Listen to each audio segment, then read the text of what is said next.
Your hands, palms and soles are always very active energy-wise. Even if a little over 20% is active, you can live fine. People became worthy of only after they've completed 5 solar cycles.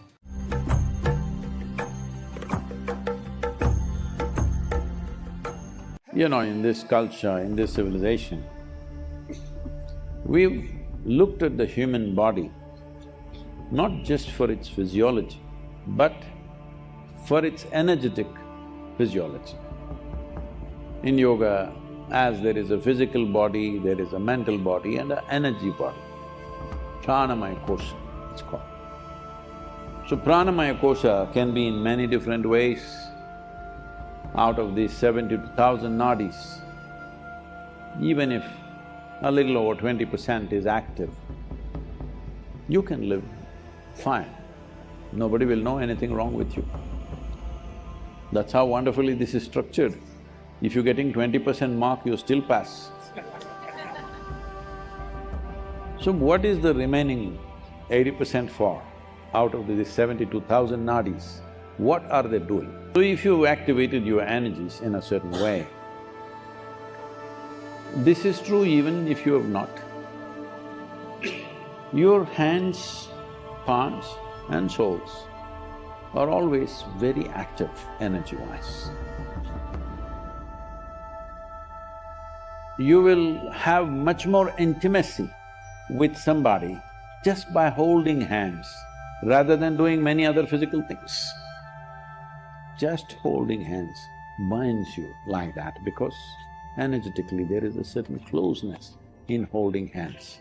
Actually, when there is lust, there will be sexuality. When there is love, generally holding hands. Yes, because even if you don't know anything about these things, instinctively you know this is how you feel closest. But instead of you being 27% age,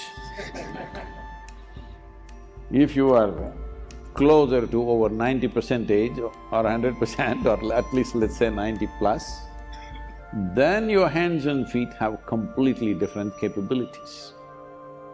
It is from this context, this has come, that any sage, saint, yogi, anybody, you don't know nothing about him, but if somebody says he's a saint, you go and fall at his feet in this culture because you want to grab something. From there, we have come to this that anybody elderly means you touch their feet, father, mother, whoever else. Generally, in ancient India,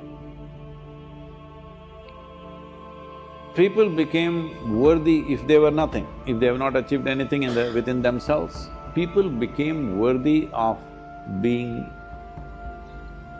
bowed down to only after they've completed 5 solar cycles, which is you're approximately 60 years of age.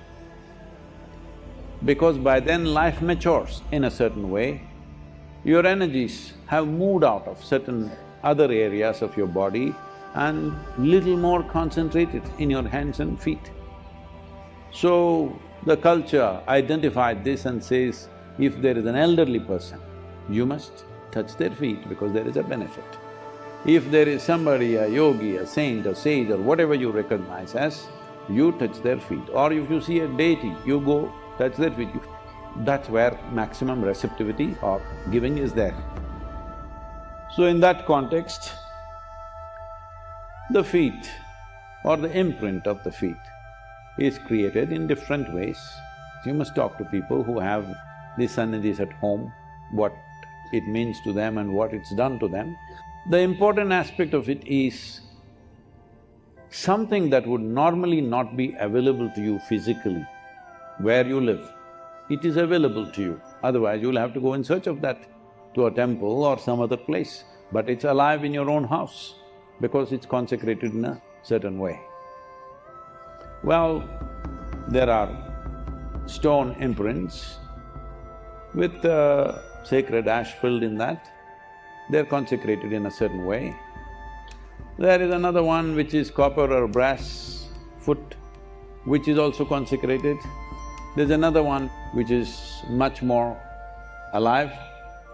If you want to use sannidhi like a temple in your house, not just for you, for people to come and then, experience that, then you put something like that.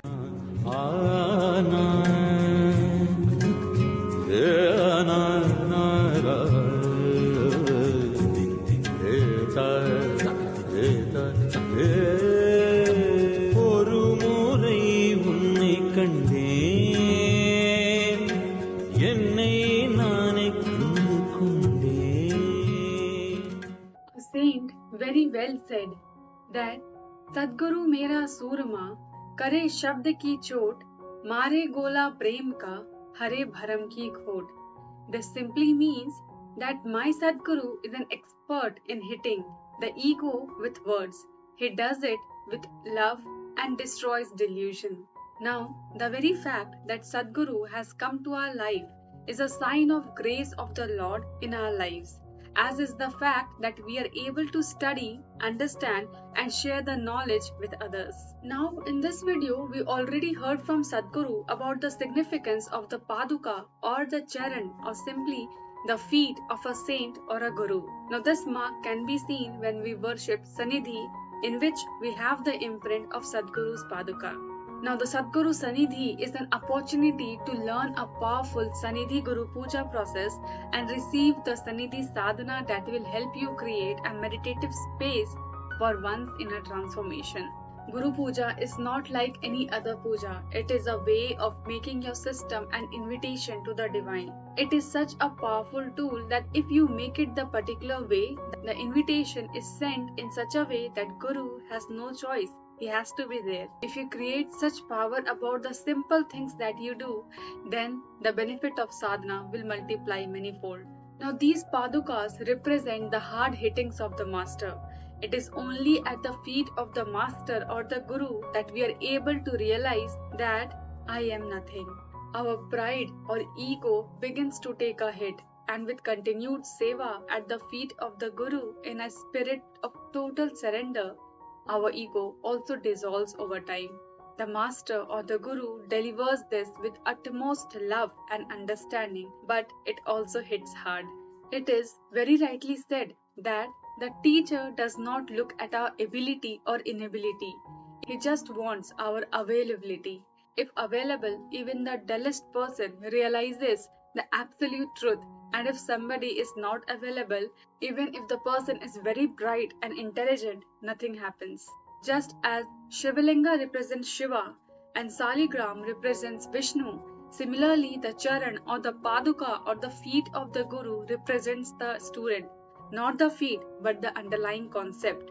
What we are invoking within us is Brahman, that is the Lord, but we cannot go to him directly. So we want a symbol, and at this time there is no symbol more sacred than the feet or the paduka of the teacher. Let us now see that how the padukas literally help you. And the first and the foremost thing is that the feet are the extension of Muladhara chakra in the human energy system. The soles of the feet with the top of the head and the palms are among the areas of the body where the greatest amount of prana or the life energy enters and leaves. As a result of this phenomena, that things and objects that are in continuous touch with all these locations are maintained with certain reverence and sanctity. And so, if handled carefully, these items have the potential to absorb person's energy and emit them for an extended period of time. One could create a comparable result in one's own Muladhara by bowing down to Guru's Muladhara, whose dormant forces have already been awakened. And with this we move to our second point. When we touch the feet of the elders or the guru, or when we worship the padukas, we bow down the highest part of our body, that is the head, to the lowest part, that is the feet. The head is the symbol of ego, and so by worshipping the padukas we surrender. When a person becomes humble, he becomes very much open, is ready to receive knowledge and does not have preconceived notions. He is not arrogant about money, power, pleasure, beauty, body, fame, none of these. Such a person comes to know the truth and is ready to do what it takes to know the truth. In this way, the Padukas show the goal as well as the path, which is through humility. And this takes us to the third most important thing, that is grace. It is very rightly said that if there is no Guru Bhakti, then no transformation can really happen. Adi Sankaracharya would say it that it is just like a donkey carrying golden bricks. All the informative knowledge is like the golden bricks. It will just add more weight instead of reducing the ego. Guru Paduka is the symbol of hard hitting of the master and one's readiness to accept it. Through Sadhguru Sannidhi, we become available to grace. And we all know that the grace of the Guru always protects the disciple, whether a disciple knows this and acknowledges this or not. The moment one comes under the umbrella of Guru, a master who knows the truth, the grace of the master always protects the disciple. We all already know that for any person, grace is very important because there are lots of weaknesses that we have, which we cannot overcome just by our own effort. We may try as much hard as possible, but we are not able to overcome the lust, the anger, passion, insecurity, and many other negative emotions merely by our own effort. So grace is very much important to overcome all of these. The more the student invokes the grace, the more that grace protects the student, and not just the student but also his family and the people around. And not only this, but the entire environment gets purified. Not only do the Padukas protect, but the Guru Paduka promises that they will establish the seeker in the kingdom of dispassion and detachment. And this takes us to the fourth point, that is Padukas burn all the negative tendencies. When the worship of Paduka is done regularly in sadhana, it helps to burn away all the negative tendencies slowly and steadily, because the devotion that grows in one's heart will burn away all the negativity and limitations. In the fire of self-knowledge, all the ignorance is burned away, and not only this, the karma of many lives get destroyed very easily. Srimad Bhagavad Gita says this in 4th chapter, that is, the fire of knowledge burns away all one's karma, just as a small spark is enough to burn the entire and any huge sacks of hay. When all these impurities get burned, the person shines in one's own true glory. Blessed we are that we were found by Sadhguru and taken under his own wings. Now this Sadhguru Sannidhi Sangha is an opportunity to help create a meditative space for one's inner transformation. It is a special program for all the meditators and seekers to establish Sadhguru Sannidhi, a powerful energy space in their home. This not only progresses the spiritual path, but it also makes you experience Sadhguru's presence at your own home and also creates a meditative space for a sadhana. This program is really invaluable opportunity for those who aspire to constantly soak in the presence of Guru. Anybody above the age of 18 can register for the program. This sadhana is done every Monday, Paurnami and Amavasya day during Sadhguru's presence timing, that is 6:15 to 6:40 pm. Now if you want to know more about the program details, you can click the link in the description and simply read the entire details at the site.